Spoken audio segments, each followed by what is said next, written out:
कि कथाएं बहुत हुई, कहानियां बहुत सुनते हैं आप।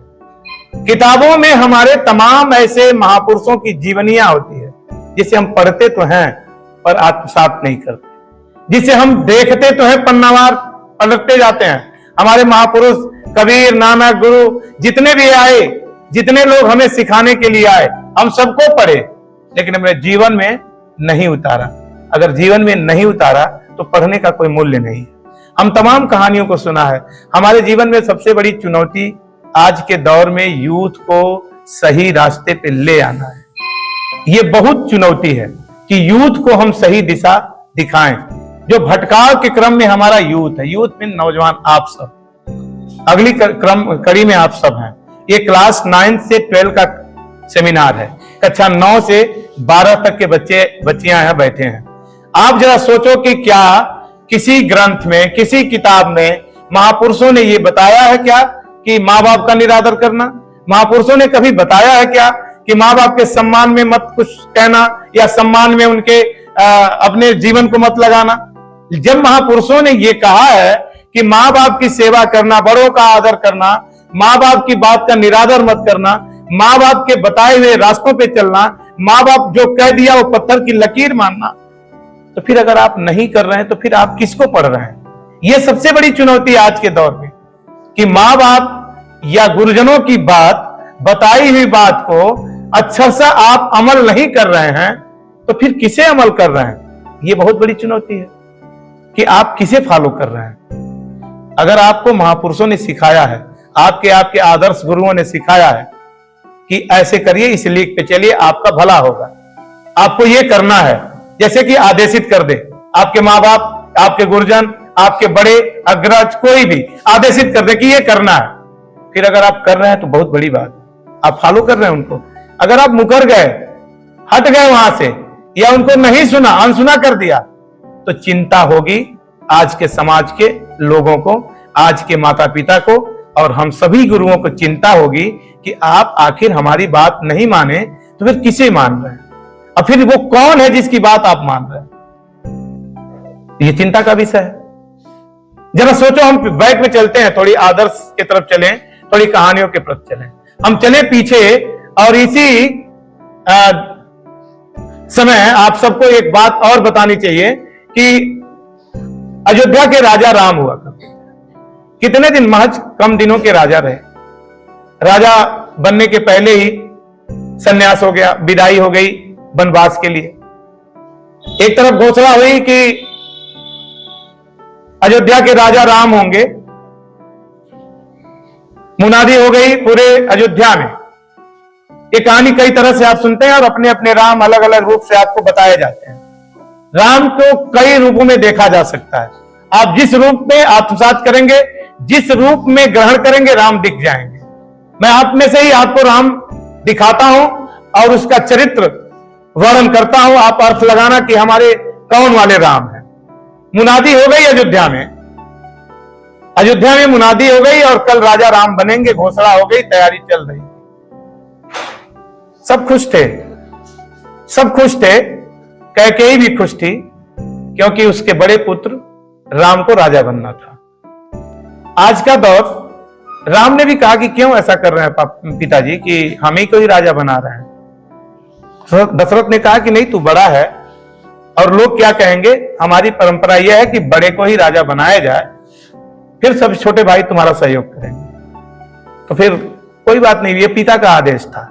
राम भी चाहते तो कहते नहीं बनूंगा, विरोध कर देते या कुछ भी, ये पिता का भी आदेश था। उन्होंने मान लिया कि हाँ, पिताजी ने कहा है कि मुझे राजा बनना है, तो फिर इनका आदेश है, मैं कुछ नहीं कर सकता। कैकेयी भी बहुत खुश थी क्योंकि उसका बड़ा पुत्र, ज्येष्ठ पुत्र राम राजा बने। लेकिन बीच में मंथरा आ गई, कैकेयी की दासी। उन्होंने जाके कैकेयी से कहा कि तू पगली है, तेरा लड़का राजा नहीं बन रहा है, राम बन रहा है। तो क्या हुआ, है तो मेरा ही लड़का, है तो राम मेरा ही बेटा। कहा इससे मेरा क्या फर्क पड़ता, राम राजा बने या भरत राजा बने, इससे मेरा क्या जाएगा। मैं तब भी दासी रहूंगी और आज भी दासी हूं, मेरा क्या बिगड़ेगा। बिगड़ेगा तेरा, क्योंकि तेरा पुत्र राजा नहीं बन रहा। फिर क्या करना चाहिए मुझे। उसने कान भरा और कह दिया कि तू 2 वरदान मांग ले, और यही वक्त है दशरथ से 2 वरदान मांगने का। पासा पलट गया। सब जानते हैं, आप भी जानते हैं, कैकेयी ने वो वरदान मांग लिए। दशरथ विवश हो गए, वो वरदान दोनों दे दिया। अब दोनों में मांग लिया, एक में 14 वर्ष का वनवास और दूसरा मान लिया भरत को राजगद्दी। कैकेयी ने मांग लिया, दशरथ ने दे दिया। आप सब जानते हैं। अगले दिन सूचना होती है, राम को बुलाया जाता है। पिता बड़े चिंतित होते हैं। राम को बताया जाता है कि बेटा ऐसा ऐसा हो गया, मैं तुझे राजा बनाने जा रहा था। तुम्हारी छोटी मां कैकेयी ने कहा कि अब राम राजा नहीं बनेंगे, भरत राजा बनेंगे, और ये मुझे मानना जरूरी है, इसलिए मैं अब आपको राजा नहीं बना पा रहा। हंसते हुए राम ने कहा तो कोई बात नहीं, अच्छी बात है, मैं तो कह ही रहा था कि राजा मुझे मत बनाइए, मुझे करना क्या है वे बताइए। उन्होंने बड़ी पीड़ा सहते हुए दशरथ ने कहा कि तुझे बन जाना पड़ेगा, और वो भी 14 वर्ष के लिए। राम ने हंसते हंसते स्वीकार किया। अभी नई नई शादी हुई थी, सीता आई थी। सीता अपने ससुराल में कुछ दिन बिता भी नहीं पाई थी। राम को ही केवल जाना था, सिर्फ और सिर्फ राम। कैकेयी ने सिर्फ राम को कहा था, सीता को नहीं कहा था, लक्ष्मण को नहीं कहा था, भरत को नहीं कहा था, शत्रुघ्न को नहीं कहा था। जब दशरथ ने आदेश किया तो राम हंसते हुए कहे कि ठीक है, मैं चला जाऊंगा, कब जाना। तैयारी कराई गई। अयोध्या में पूरा शोक की लहर दौड़ गई।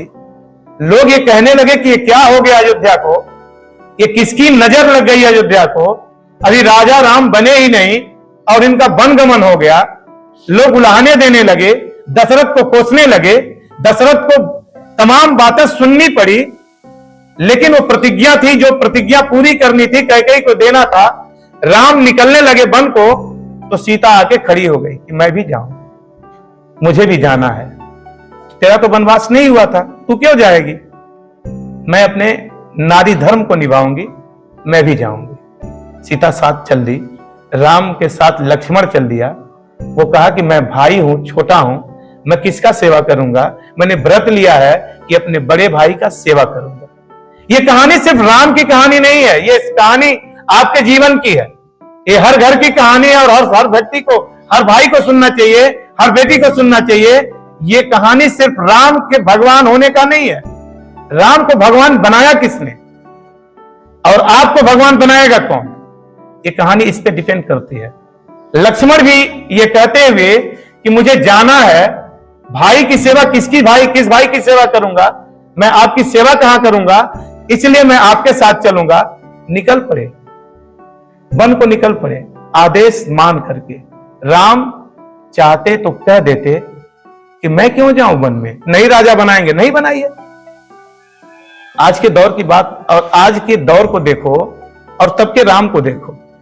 अगर राम को पिताजी ने, दशरथ ने कहा कि तुझे अब वन जाना है, राजा नहीं बनाऊंगा, राम खड़े हो जाते, कहते क्यों जाऊं वन, पागल हो गए हैं आप, सठिया गए हैं, बुद्धि आपकी मारी गई है, वन जाके क्या करूंगा, मत बनाइए राजा, मुझे किनारे कहीं दे दीजिए, अयोध्या कहीं रहूंगा। लेकिन राम ने क्या विरोध नहीं किया, सुन लिए बात को पिता की, कुछ नहीं कहा कि पिता का आदेश है। पिता कह दिए, जन्म दिया उन्होंने, कह दिया कि खड़े हो जाए यहां तो खड़े हो जाना, चल दिया मैंने। राम निकल गए और आगे बढ़ गए। वनवास हो गई राम का, सीता भी चली गई, लक्ष्मण चले गए। अब सुनो कहानी ये हुई कि भरत आए, भरत ननिहाल से आए तो बड़ा उन्हें कष्ट हुआ और राजा नहीं बने, विलाप करने लगे, रोने लगे, और मां को कैकेयी को बहुत सारे उलाहने दिए। भरत चले गए, उसी वियोग में दशरथ ने प्राण त्याग दिया, और फिर भी राम नहीं लौट के आए। चाहते राम तो दशरथ मर गए, उनका वचन खत्म, दशरथ मर गए, कहानी खत्म, राम वापस आ जाते। लेकिन राम तब नहीं आए। उन्होंने ये कहा कि उन्होंने वचन दिया था, उनकी आत्मा को चोट लगेगी, ठेस लगेगी। उन्होंने 14 वर्ष कहा था मैं बीच में नहीं आऊंगा, राम बीच में भी नहीं आए, पूरा 14 वर्ष काटा, यातनाएं सही, सीता का हरण हुआ, तमाम राक्षसों से भिड़ना पड़ा, तमाम दुरात्माओं से लड़ना पड़ा, और अंत में 14 वर्ष बाद अयोध्या आए। और रामराज कहा जाता, आज भी कहा जाता है रामराज। लेकिन रामराज सच में वो रामराज था। इसके जीता जागता उदाहरण मैं आपको बताऊंगा। तो आप कहेंगे कि सच में वो रामराज था।